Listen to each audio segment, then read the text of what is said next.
ওই ফেরাউনের বাড়ির কাজের মহিলা তার কবর থেকে 2500 বৎসর পরে কোনোদিন সুগ্রাণ বাহির হতো না। আজকেও রাখা আছে, জর্ডানে যান না। আমি ঘুরে আসছি, আপনারাও ঘুরে আসেন। আমি তো পুরা জিনিসই, চোখে দেখা জিনিসই আপনাদের সামনে রাখতে চাইতেছি। আমি দেখা আসছি, আপনারাও দেখা আসেন। জর্ডানে ওই মাস্টার কবর রাখা আছে, জর্ডানের মিশরের বর্ডারে রাখা আছে। জান আজকেও তার কবর থেকে সুঘ্রাণ বাহির হতেছে।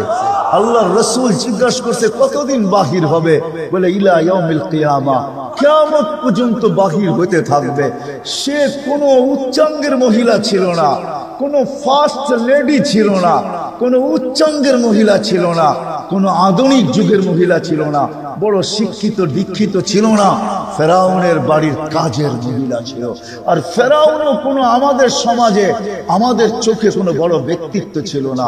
রাজা ছিল বটে, কিন্তু তার মতো এরকম নাফরমান দুনিয়াতে আসেও না, আর কিয়ামত পর্যন্ত আসবেও না। দুনিয়ায় কেউ তার মতো দাবি করে না, আর করবেও না। সেই একমাত্র দাবি করছিল আমি শুধু খোদা না, খোদারও বাবা। তার ঘরে যেই মহিলা থাকতো, তার কবর থেকে এখনো সুঘ্রাণ বাহির হতেছে। এখন জান দেখা আসেন, সে জীবনটাকে গড়ছিলেন। যদিও কুরবানি তাকে দিতে হয়েছে, বড় ত্যাগ তাকে স্বীকার করতে হয়েছে। যদিও ফেরাউনের তেলে, জ্বলন্ত তেলে, টকবক ফুটন্ত তেলে তাকে জ্বলতে হয়েছে। শুধু নিজেকে একা জ্বলতে হয় না, 2 মেয়েকে নিয়ে জ্বলতে হয়েছে। সে সহ্য করছে, হাত উঠাইছে আর আল্লাহকে চিৎকার দিয়া বলছে, মালিক তুই নারাজ হোস না। এরকম ফেরাউন কুঠি নারাজ হয়ে যায়, আমার কিছু আসে যায় না, কিন্তু তুই নারাজ হইলে দুনিয়াও যাবে, আখিরাতও যাবে। আমি চাই না তুই নারাজ হস, তাহলে আমার জীবন বড় বিফলে যাবে।